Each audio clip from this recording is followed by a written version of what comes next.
আমাদের গণতান্ত্রিক উত্তরণের জন্য আমাদের অবশ্যই নির্বাচন অবশ্যই হতে হবে এবং এই নির্বাচনের মধ্য দিয়ে আমরা এই গণতান্ত্রিক উত্তরণের আমরা একটি যাত্রা শুরু করতে পারবো এবং এই যাত্রায় আমরা জাতীয় নাগরিক পার্টি অন্যতম ভূমিকা রাখতে পারবো এবং জাতীয় নাগরিক পার্টির ভূমিকাটা সবচেয়ে বেশি গুরুত্বপূর্ণ এবং নির্বাচন অবশ্যই হতে হবে। তবে যে বিষয়টি হচ্ছে নির্বাচন হওয়ার আগে আমাদের কিছু কাজ ছিল, সেই কাজগুলো সম্পন্ন হওয়া। তো এই কাজগুলো সম্পন্ন হওয়ার একটা প্রক্রিয়া, একটা পর্যায়ে এসে আমরা পৌঁছেছি। সেই পৌঁছানোর একটি যে বিষয় আপনারা গতকাল থেকে দেখছেন, হা না এর বিষয়, অর্থাৎ সংস্কারগুলো, মৌলিক সংস্কারগুলোতে একটি প্রস্তাবনা এসছে। সেই মৌলিক সংস্কারগুলোর পক্ষে যারা আছেন তারা বলছেন হা, এবং এই মৌলিক সংস্কারের বিপক্ষে যারা অবস্থান নিয়েছেন, বিশেষ করে তত্ত্বাবধায়ক সরকারের প্রশ্নে, বিশেষ করে এনসিসির প্রশ্নে, আমাদের দুদকে স্বাধীনভাবে কি নিয়োগ করা হবে কিনা সেটির প্রশ্নে, আমাদের যেই কনস্টিটিউশনাল এবং ইনস্টিটিউশনাল রিফরমেশনের মৌলিক প্রশ্নগুলোতে এখন বর্তমানে হা না এর মধ্য দিয়ে তারা তাদের অবস্থান জানান দিচ্ছে। যারা হা এর পক্ষে রয়েছেন, ইয়েস এর পক্ষে রয়েছেন, তারা মৌলিক সংস্কারের পক্ষে অবস্থান করছেন।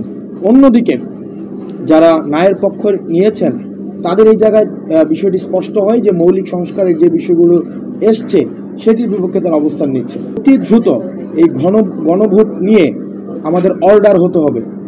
আমরা বলছি আদেশের আলোচনাটি পাশ কাটিয়ে যাওয়া হচ্ছে।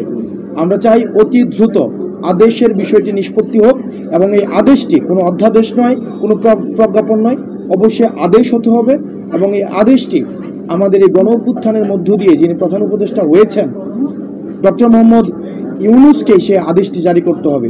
কোনো ফেসিস্টের রেখে যাওয়া, আমাদের যে ফেসিস্টের লিগেসি যিনি ধারণ করছেন চুপ্পু, এই আদেশ দেওয়ার কোনো এখতিয়ার নেই এবং এই গণ অভ্যুত্থানের লিগেসি হিসাবে ডক্টর মোহাম্মদ ইউনূসকেই আদেশটি দিতে হবে। এই বিষয়টিও আলোচনায় প্রাসঙ্গিক হওয়া উচিত। বিএনপি এবং জামাতের সাথে যে দূরত্ব তৈরি হয়েছে যেটি বলছেন সেটি সত্য নয়। আমরা যে বিষয়টি হচ্ছে ক্রিয়াশীল বাংলাদেশে যে রাজনৈতিক দলগুলো রয়েছে তাদের সাথে, সবার সাথে, প্রত্যেকটি রাজনৈতিক দলের ওয়ার্কিং রিলেশন থাকে। সংস্কারের পক্ষে যারা অবস্থান নেয় এবং আমরা দেখেছি যে বিভিন্ন সময়ে আমরা যে সংস্কার প্রস্তাবনা দিয়েছি সেটির সাথে কখনো আমরা দেখেছি জামাত একমত হয়েছে, আবার কখনো কখনো তারা তাদের অবস্থান পরিবর্তন করে গেছে।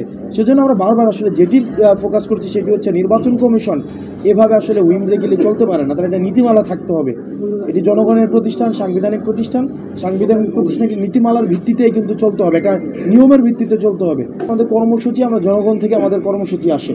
যেন আপনার যেমন অভ্যুত্থানের সময় আমরা কর্মসূচি দেওয়ার আগে জনগণ দিয়েছে। আমাদের যে মার্কা কোনটা আমরা নিব বা মার্কা আমাদের যেই সাংবিধানিক প্রতিষ্ঠান নির্বাচন কমিশন থেকে যেটি দেওয়া হয়েছে সেটি জনগণ গ্রহণ করছে কিনা, যদি জনগণ গ্রহণ না করে সেটিকে আমরা প্রত্যাখ্যান করব। এখন সেই বিষয়টি আমাদের জনগণ, আমাদের এনসিপি নেতাকর্মী এবং বাংলাদেশের জনতা নির্ধারণ করবে এবং সেটির ভিত্তিতে আমরা সিদ্ধান্ত নেব। দেখেন, বাংলাদেশে আওয়ামী লীগ একটি dead chapter. Awami League case gone. তো আওয়ামী লীগকে আসলে এখন আর প্রাসঙ্গিক নেই। আমরা আওয়ামী লীগকে বাদ দিয়ে বাংলাদেশে এগিয়ে যাচ্ছে এবং বাংলাদেশের আসলে পুনর্গঠন সেদিন থেকে সম্ভব হয়েছে। এই যে আমাদের ক্রিয়াশীল রাজনৈতিক দলগুলো আমাদের এক টেবিলে বসে আলোচনা করছে, শুধু এই কারণে আলোচনা করতে পারছে কারণ আওয়ামী লীগ নেই। তো বাংলাদেশের রাজনীতি পুনর্গঠন সেই দিন থেকেই শুরু হয়েছে যেদিন আওয়ামী লীগবিহীন বাংলাদেশ শুরু হয়েছে। তো এই ক্ষেত্রে আওয়ামী লীগের আবার পুনর্বাসন, আওয়ামী লীগের আবার আপনার কোনোভাবেই সমঝোতা, এই প্রশ্নগুলোই অবাঞ্ছিত, বিশেষ করে এনসিপির কাছে এটা কোনোভাবেই সম্ভব না। তৃতীয়ত যে বিষয়টি সেটি হচ্ছে, আমরা দেখেছি যে আপনি বলেছেন যে বিএনপি এবং জামাতে ইসলামী, সেটি হচ্ছে আওয়ামী লীগকে কাছে টানার একটি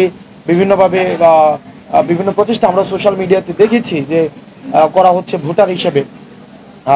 সেই বিষয়টি আসলে দুঃখজনক যে সেই বিষয়টি আসলে তাহলে বিগত সময়ে যে আন্দোলনগুলো, যেই বিএনপির ত্যাগী নেতারা মাঠে ময়দানে যারা জীবন দিয়েছে, রক্ত দিয়েছে, ঘাম দিয়েছে, শ্রম দিয়েছে, যারা পালিয়ে থেকেছে, ঠিক একইভাবে জামাতে ইসলামের আমাদের ফেসিবাদের সময় যেসব ভাই বন্ধুরা আমাদের গুম হয়েছে, আমাদের রক্ত দিয়েছে, রাস্তাঘাটে জীবন দিয়েছে, এই স্বৈরাচারকে তাড়াতে তাদের রক্তের উপরে দাঁড়িয়ে আবার সমঝোতা করা হচ্ছে। যে বিষয়টা আমরা সবসময় বলে আসছিলাম যে আন্ডারগ্রাউন্ড ব্যাকডোর কি করছে, আপনার ব্যাকডোর সমঝোতা করছে, এই বিষয়টি আসলে দিন দিন স্পষ্ট হচ্ছে এবং আসলে তাদেরকে জনগণ ভোট দিবে কিনা তাদের এই ধরনের এই ব্যাকডোর সমঝোতার কারণে এটি আসলে ভোটাররাই নির্ধারণ করবে। আমার কাছে মনে হয় না যে এটি খুব বেশি ফলপ্রসূ হবে।